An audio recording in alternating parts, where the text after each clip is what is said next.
నమస్తే friends, welcome back to Ratna life style. ముందు ఈరోజు రెసిపీ ఏంటో చూద్దాం ఫ్రెండ్స్. మంది క్యారెట్ కొబ్బరికాయ ఫ్రై ఎలా చేయాలో చూద్దాం.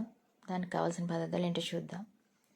క్యారెట్ని ముందుగా చిన్న ముక్కల కింద కట్ చేసేసుకుని శుభ్రం చేసుకుని ఒక అర గ్లాస్ వాటర్ వేసుకుని ఒక 10 నిమిషాల సేపు ఉడకనివ్వాలన్నమాట.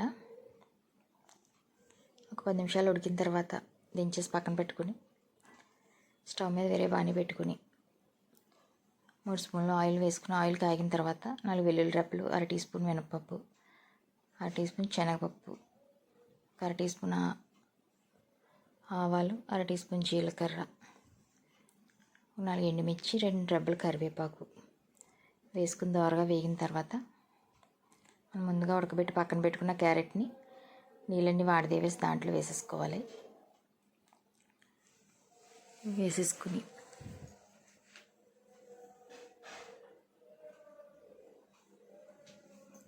ఆల్రెడీ ఉడికిపోయింది కనుక ఎక్కువసేపు వేయవసరం లేదనమాట. ఒక 10-15 నిమిషాలు వేగిన తర్వాత పచ్చి కొబ్బరి తురుము దాంట్లో వేసుకోవాలి.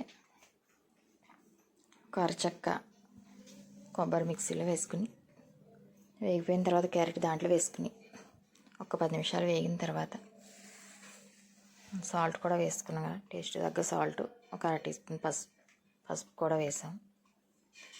ఎంతో సింపుల్గా టేస్టీగా అయిపోతుంది ఫ్రెండ్స్. మీరు కూడా ఎలా ట్రై చేసి మీకు ఎలా కొంది మాకు కామెంట్ చేయండి. క్యారెట్ కొబ్బరికాయ ఫ్రై అన్నమాట.